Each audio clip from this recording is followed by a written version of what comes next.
आज हम बात करेंगे एक ऐसी कंडीशन या बीमारी के बारे में जो कि आम तौर पे देखी जाती है स्किन से रिलेटेड, और ये रैश की शक्ल में होती है, ख़ारिश की शक्ल में होती है।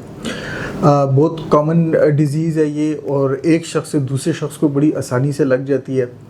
एक दूसरे के कपड़े पहनने से भी ये लग जाती है दूसरे लोगों को। 3 दिन का एक ऐसा स्पैन होता है कि जिसमें ये फ़ौरन एक शख्स से दूसरे शख्स को लगती है, स्किन कांटेक्ट से या कपड़ों के ज़रिए से। इस बीमारी को कहते हैं स्कैबीज़। ये एक ख़ास किस्म के पैरासाइट्स होते हैं जिनकी वजह से ये बीमारी जो है वो लगती है। इसके सिम्टम्स जो होते हैं मुख्तलिफ़ किस्म के होते हैं, लेकिन अमूमन गर्मी या ऐसे बाहर के मौसम में जो भी है ये देखी जा सकती है। कॉमन इसकी जो सिम्टम होती है वो ख़ारिश की होती है, और उसमें कभी कभार छोटे छोटे पीपदार दाने भी आ जाते हैं, और मुसलसल जो है वो मरीज़ इसको खुरचता रहता है। कई बार ज़्यादा खुरचने की वजह से जो है इनमें से हल्का सा खून भी निकल आता है, और ये दाने जो हैं ये वक्त के साथ साथ जो है ख़राब होने लगते हैं। इस कंडीशन में अगर पेशेंट को फ़ौरन डील कर लिया जाए तो फिर तो ये कवर हो जाती है। अदरवाइज़ ये स्किन कांटेक्ट से बड़ी इजीली दूसरे लोगों को, यानी किसी घर में अगर एक शख्स को लगे तो बड़ी आसानी से घर के जो दूसरे अफराद होते हैं उनको भी लग सकती है।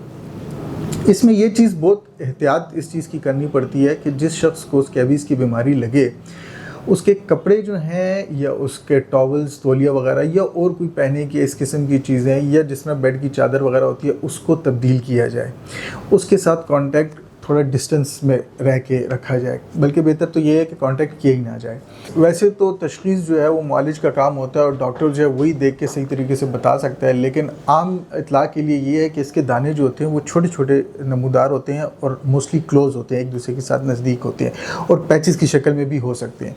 हाथों की उंगलियों के दरमियान हो सकते हैं, कोनियों पे होते हैं, कमर के ऊपर आ सकते हैं, गर्दन या दूसरे किसी रीजन पे आ सकते हैं। गर्मी के साथ इसमें तकलीफ़ जो है वो बढ़ती है, इसके साथ जलन भी हो सकती है, और जिस तरह गर्मी का माहौल हो या थोड़ी सी ह्यूमिडिटी हो वेदर में, तो उसके साथ इसकी ख़ारिश जो है वो बढ़ती है हमेशा, और मुसलसल जो है पेशेंट वो इसको ख़ारिश कर करके जो है छील देता है। इसकी एक कंडीशन ऐसी होती है कि ये माइट्स जो होते हैं ये स्किन के अंदर बरो हो जाते हैं, यानी स्किन की तह में चले जाते हैं और वहाँ वेवी लाइंस क्रिएट कर देते हैं।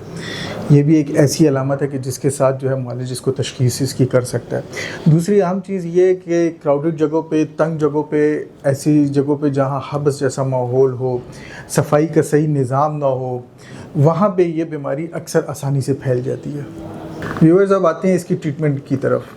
होम्योपैथिक में तो वैसे माशाल्लाह जो है स्किन की हर किस्म की बीमारी का इलाज होता है, और स्कैबीज़ जो है ये भी एक इस किस्म की कंडीशन है कि जिसमें होम्योपैथिक में इसका बड़ा बेहतरीन इलाज होता है। लेकिन ये है कि इलाज जो है वो अलामात को देख के मद्देनज़र रखते हुए किया जाता है।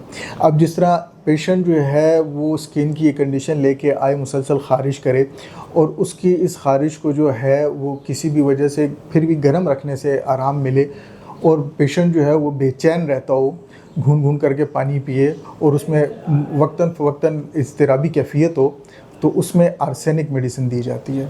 इसी तरह नेट्रम म्योर एक दूसरी मेडिसिन है, जो है पेशेंट गर्मी में उसकी तकलीफ़ बढ़ती हो तो उस सूरत में नेट्रम म्योर जो है ये मेडिसिन इसमें इस्तेमाल करवाई जाती है। फिर एक और मेडिसिन है मिज़ीरियम। मिज़ीरियम में ये अलामत जो है ख़ास तौर से देखी जाती है कि पेशेंट जो है वो जब ख़ारिश करता है तो वो अपने आप को छील देता है, उसमें से खून निकलना शुरू हो जाता है, यानी दानों में से या जिस जगह पे बीमारी लगती है वहाँ मुसलसल ख़ारिश करने से खून निकल आता है।